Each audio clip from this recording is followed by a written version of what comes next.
देखिए इस वीडियो में आपको द्विघात समीकरण का पार्ट 2 जो भाषा आधारित प्रश्न है आप देखते आ रहे हैं। जो पार्ट 2 होता है उनमें भाषा आधारित प्रश्नों को बताया जाता है। उसी सीरीज में इस सवाल को भी देखना है। देखिए जो इसका पार्ट 2 है उसमें क्या लिखा हुआ है, ये द्विघात समीकरण की पहली प्रश्नावली का तीसरा सवाल है, जिसमें लिखा है रोहन की माँ उससे, रोहन की माँ किससे, रोहन से 26 वर्ष बड़ी है, उसकी आयु का गुणनफल अब से 3 वर्ष पश्चात 360 हो जाएगा। हमें रोहन की वर्तमान आयु ज्ञात करनी है। किसकी वर्तमान आयु ज्ञात करनी है? रोहन की वर्तमान आयु। तो देखो वो सवाल वाला क्या कह रहा था, ध्यान से पढ़िए। रोहन की माँ, तो हम उसकी माँ की आयु जो है वो मान लेते हैं, रोहन की माँ की आयु। देखो माना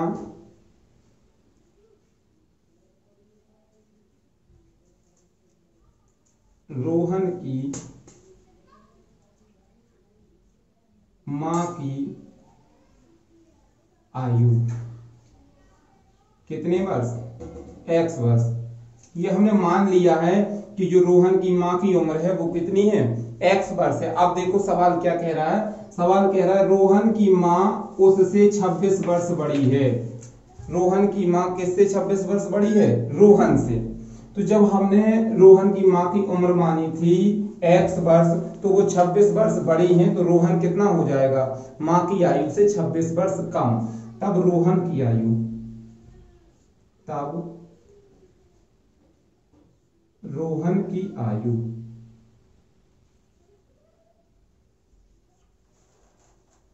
x माइनस 26 वर्ष। देखो फिर से इसको एक बार इसमें लिखा है रोहन की माँ उससे 26 वर्ष बड़ी है। तो रोहन की जो माँ है वो x वर्ष की है, तो रोहन कितना हो जाएगा? x माइनस 26 वर्ष। अब आपको प्रश्न अनुसार देखना है, प्रश्न क्या कह रहा है। प्रश्न अनुसार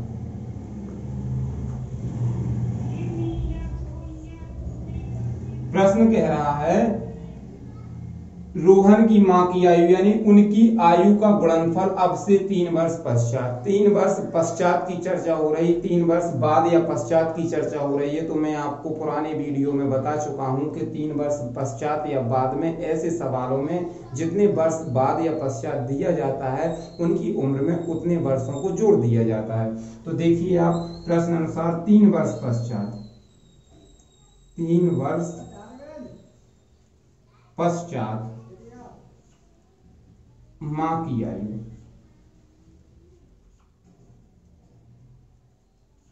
कितनी हो जाएगी?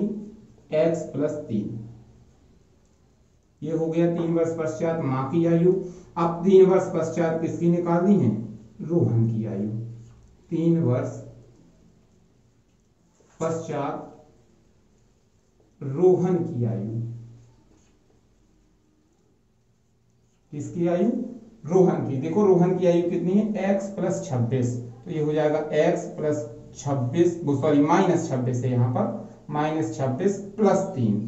तो ये आपस में ऐड होगा, तो x इसमें ये 3 घट जाएगा 26 में से, तो कितना बचेगा? x माइनस 23 वर्ष। ये आ गई है रोहन की आयु, ठीक है ना। ये हमने यहाँ पर प्लस 3 कर दिया है, तो 26 में से 3 निकल जाएगा, तो कितना बचेगा? माइनस के 23, क्योंकि माइनस में है उसकी आयु 26 वर्ष। अब इसके बाद हमारे पास रोहन की 3 वर्ष पश्चात की आयु प्राप्त हो गई है, उसकी माँ की आयु प्राप्त हो गई है। अब सवाल में देखना है, सवाल क्या कह रहा है। 3 वर्ष पश्चात 360 हो जाएगी। दोनों की आयु का गुणनफल कराने को कह रहा है, उनकी आयु का गुणनफल 3 वर्ष पश्चात। तो देखिए ये जो है माँ की आयु है और ये दी हुई है उसके पुत्र की आयु, रोहन की आयु। दोनों का आपस में गुणा कराने पर कितनी हो जाती है दोनों की आयु? 360 वर्ष। तो हमें 360 की क्या कर देना है? बराबर कर देना है। अब देखो इसको बड़े आराम से सटीक तरीके से सॉल्व करते जाना है। इस x का इसमें गुणा कराएंगे तो ये हो जाएगा अपना x की पावर 2। इस x का जब इसमें होगा तो ये हो जाएगा माइनस के 23x। इस 3 का जब x में होगा तो ये हो जाएगा प्लस के 3x। इस प्लस का माइनस में होगा तो माइनस के 23 हो जाएगा। 3 तिरका 9 और 3 गुना 6 यानी 69 इज इक्वल 360। अब देखो 360 को इस तरफ लाना है, क्योंकि इसको हमें द्विघात समीकरण बना के हल करना है। तो ये अपना क्या बचेगा, x की पावर 2 माइनस के ये 23x है माइनस के, ये 3x है प्लस के, तो आपस में इनको घट जाएंगे ये, तो ये बचेगा माइनस के 20x और ये हो जाएगा माइनस के 69 और इसको 360 को इस तरफ ले आएंगे तो ये हो जाएगा माइनस के 360 इज इक्वल 0। अब देखो इसको हमें आपस में घटाना है तो ये बचेगा x की पावर 2 माइनस के 20x। अब ये दोनों ऐड हो जाएंगे, सॉरी यहाँ पर माइनस है यहाँ पर माइनस है, दोनों आपस में ऐड होंगे तो ये बनेगा माइनस के 9 और 6 और 6 12 की 2 हो जाएगा, यहाँ से 1 जाएगी यहाँ पर तो 3 और 1 4 यानी कि 429 इज इक्वल 0।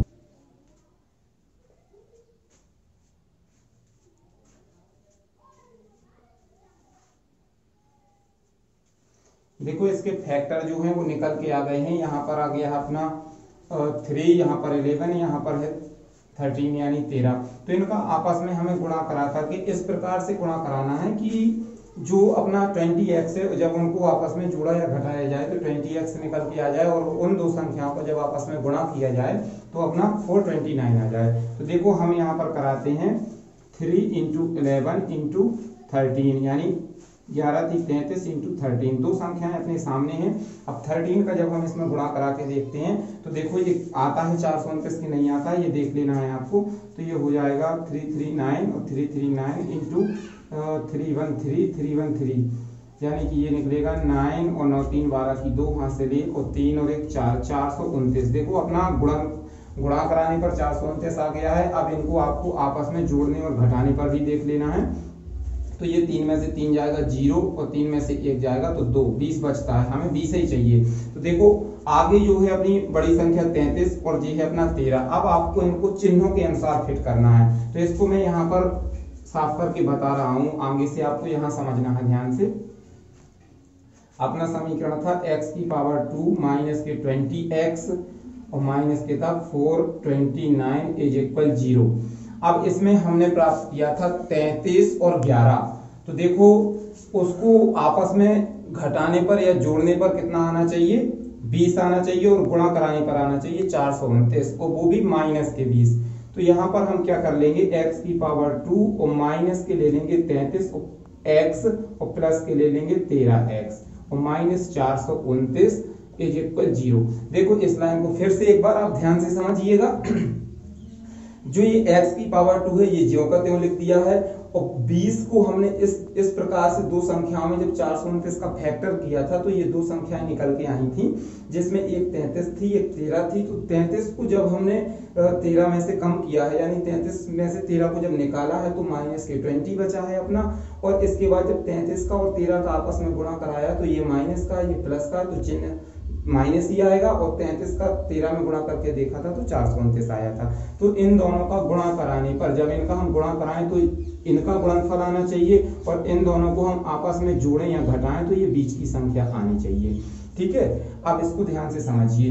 अब देखो ये दो पदों में ये बढ़ गए हैं और ये दो पदों में निकल के आ गए हैं। अब इन दोनों पदों में से हमें एक संख्या कॉमन ले लेनी है, इन दोनों पदों में से हमें एक संख्या कॉमन ले लेनी है। तो यहाँ क्या कॉमन आ जाएगा, x की पावर 2 है और यहाँ पर x की पावर 1 है तो x निकल के सामने आ जाएगा। तो x कोष्टक में 1x बचेगा और माइनस के हो जाएगा 33। ठीक, इसके बाद इसमें देखना है आपको, तो यहाँ पर ये प्लस है ये माइनस है तो माइनस का चिन्ह आ जाएगा पहले तो कॉमन। इसके बाद ये 13 है ये 429 है तो शायद 13 कॉमन लेने पर 13 का भाग इसमें 33 बार चला जाएगा तो ये आ जाएगा अपना, तो सॉरी यहाँ पर जो चिन्ह है वो माइनस वो प्लस का आ जाएगा। तो यहाँ पर क्या रहेगा कि 13 हमने कॉमन ले लिया तो 13 का जब 13 में भाग देंगे तो ये क्या आ जाएगा अपना x, एक बार जाएगा 13 का 13 में भाग और प्लस का माइनस में जाएगा तो ये हो जाएगा माइनस का। और 13 का भाग जब 429 में देंगे तो कितनी बार चला जाएगा, 33 बार और एज इक्वल 0। एक खास बात और इसमें ध्यान से देखना है कि जब भी आप फैक्टर करेंगे तो ये दोनों ब्रैकेट जो आते हैं ये आपस में बराबर होने चाहिए। ये वाला ब्रैकेट इनका कॉमन निकालने पर जो ब्रैकेट बनता है और इनका कॉमन निकालने पर जो ब्रैकेट बनता है उन दोनों की मान आपस में क्या होनी चाहिए, बराबर होने चाहिए। तो देखो अब हम इनको कॉमन के रूप में लिख लेते हैं दोनों को। तो ये हो जाएगा अपना x माइनस 33 और ये बचेगा अपना x प्लस के 13 एक ब्रैकेट के अंदर x प्लस के 13 इज इक्वल 0। अब क्या है, x माइनस 33 की हमें तुलना 0 से करा देनी है और x प्लस 13 की हमें 0 से तुलना करा देनी है। लेकिन माइनस के मान द्विघात में निकलते नहीं है, तो माइनस की कंपेयर ना ही कराएं तो ही ठीक है, नहीं तो माइनस में मान आएगा। उम्र कभी भी किसी की माइनस में नहीं आती है। तो हम सबसे पहले प्लस की कंपेयर कराते हैं। x + 13 = 0, तो x बराबर क्या आ जाएगा अपना -13। तो देखो ये मान तो आपका अमान्य है, ये माइनस में आ गया है। अब इसकी हम कंपेयर करा के देखते हैं, तो ये क्या है, x - 33 = 0, तो x क्या आ जाएगा 33। तो देखो x - 33 की कंपेयर जब हमने 0 से कराई है तो हमारा मान प्लस में आया है, और x + 13 की जब हमने 0 से कंपेयर कराई थी तो हमारा मान माइनस में आया था। एक्चुअल में उम्र कभी भी माइनस में नहीं होती है, तो ये वाला मान अमान्य हो जाएगा, अमान्य है। अब x की बराबर 13, तो x हमने क्या माना था, रोहन की मां की आयु। तो आप यहां पर लिख दो, चाहे यहां लिख दो, अतः रोहन की मां की आयु x = 33 वर्ष। देखो मां की आयु निकल के सामने आ गई है, लेकिन सवाल क्या पूछ रहा था, रोहन की वर्तमान आयु। उसे रोहन की आयु से मतलब है, तो रोहन की आयु हमने क्या मानी हुई थी, x - 26। उसको हम यहां निकाल के बता दे रहे हैं, चाहे यहां पर देख लो, रोहन की आयु, रोहन की आयु, रोहन की आयु कितनी थी, x - 26, x - 26। x का मान अपना कितना आ गया है 33 - 26, तो 33 में से जब 26 जाएगी तो कितनी बचेगी, 13 में से 6 गई, तो यहाँ पर बचेगा 7, और यहाँ पर कुछ नहीं बचेगा, तो ये आ गया है अपना 7 वर्ष। यानी रोहन कितने वर्ष का निकल के आ गया है, 7 वर्ष का, और उसकी माँ कितनी निकल के आ गई है, 33 वर्ष की। तो ये उसी प्रश्नावली का जो है अगला सवाल है, परीक्षा की दृष्टि से बहुत ही महत्वपूर्ण सवाल है। इसको मैं पढ़ रहा हूँ, जरा आप पेन कॉपी लेकर के नोट करके जाइएगा। इसमें लिखा है, चौथे नंबर का सवाल है, एक रेलगाड़ी 480 किलोमीटर की दूरी समान चाल से तय करती है। रेलगाड़ी की दूरी जो है वो 480 किलोमीटर की दूरी समान चाल से तय कर रही है। यदि इसकी चाल 8 किलोमीटर/आवर कम होती है तो वह उसी दूरी को तय करने में 3 घंटे अधिक लेती है। हमें रेलगाड़ी की चाल ज्ञात करनी है। क्या ज्ञात करनी है, रेलगाड़ी की चाल। अब रेलगाड़ी की चाल को किस तरीके से निकालना है, देखिए यहाँ पर लिखा है रेलगाड़ी की चाल ज्ञात कीजिए। तो हमें सबसे पहले रेलगाड़ी की चाल को मान लेना है। क्या करना है, मान लेना है। माना रेलगाड़ी की चाल, रेलगाड़ी की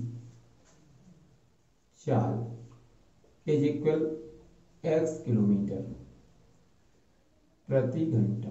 रेलगाड़ी की चाल हमने कितनी मानी है, x किलोमीटर प्रति घंटा। देखो आप, माना रेलगाड़ी की चाल x किलोमीटर प्रति घंटा।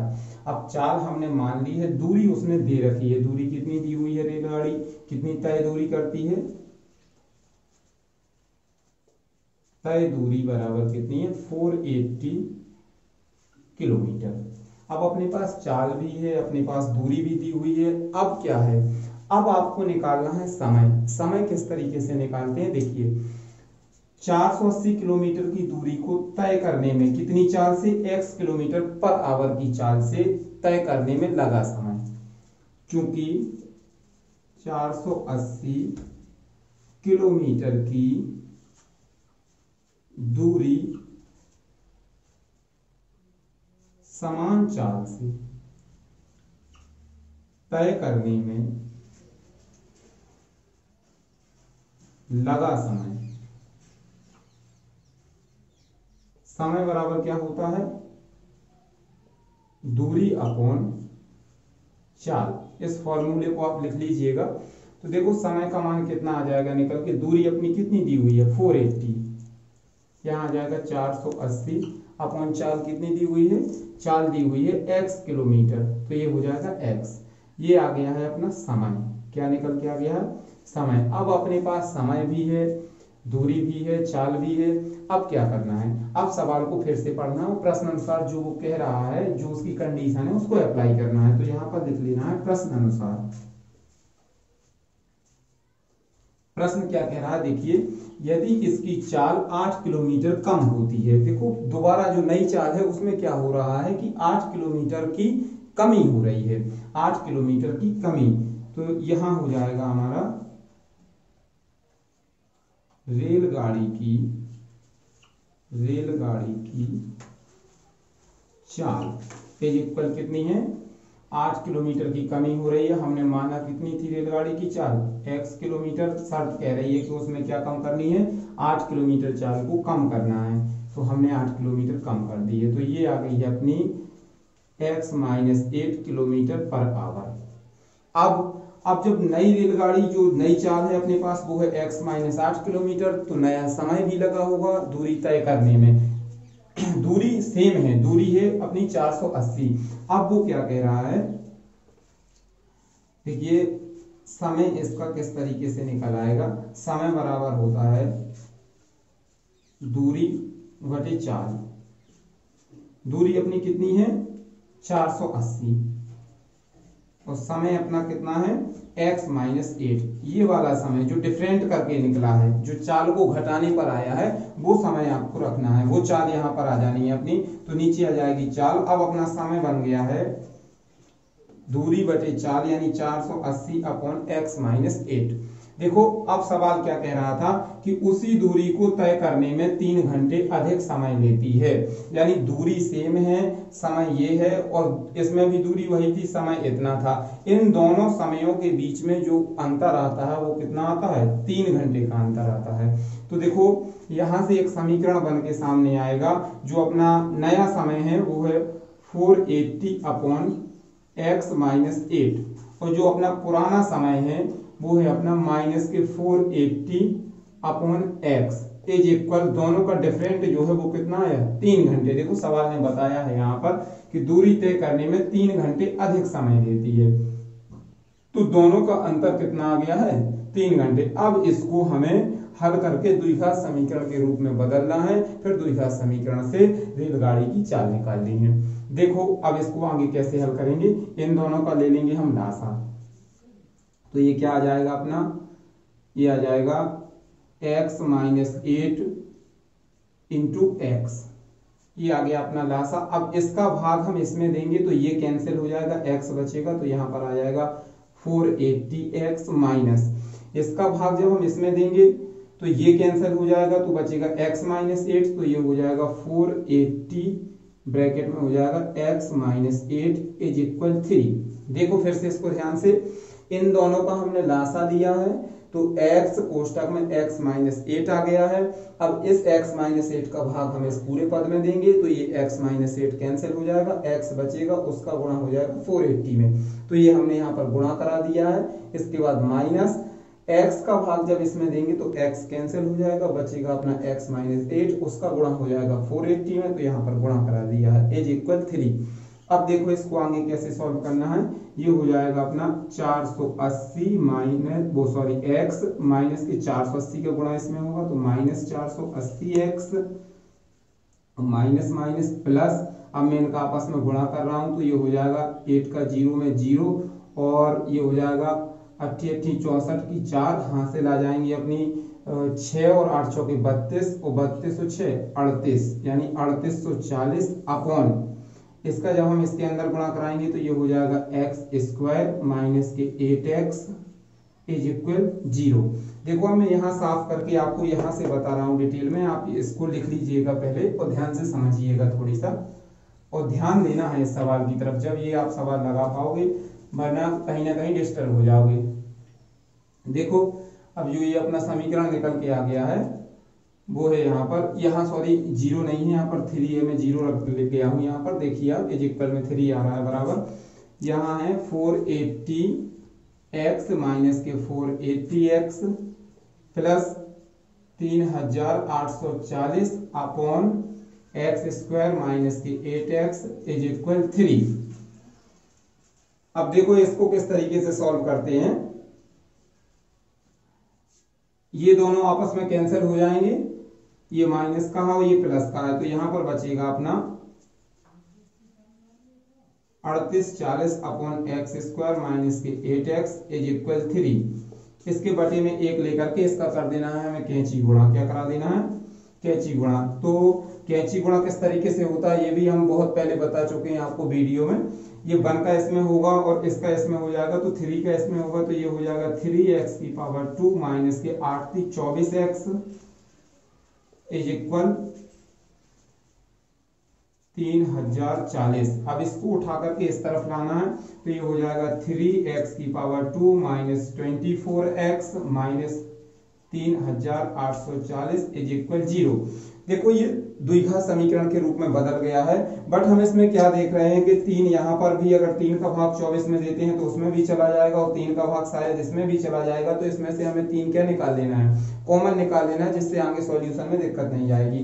तो इसको हम 3 निकाल करके लिख देंगे, तो ये हो जाएगा अपना x स्क्वायर 3 8 24 यानी 8x, और यहाँ 3 का भाग देंगे तो 3 1 जा 3 और 3 2 जा 6 और 3 8 24 और यहाँ आ जाएगा अपना 0 यानी 1280 इज इक्वल 0।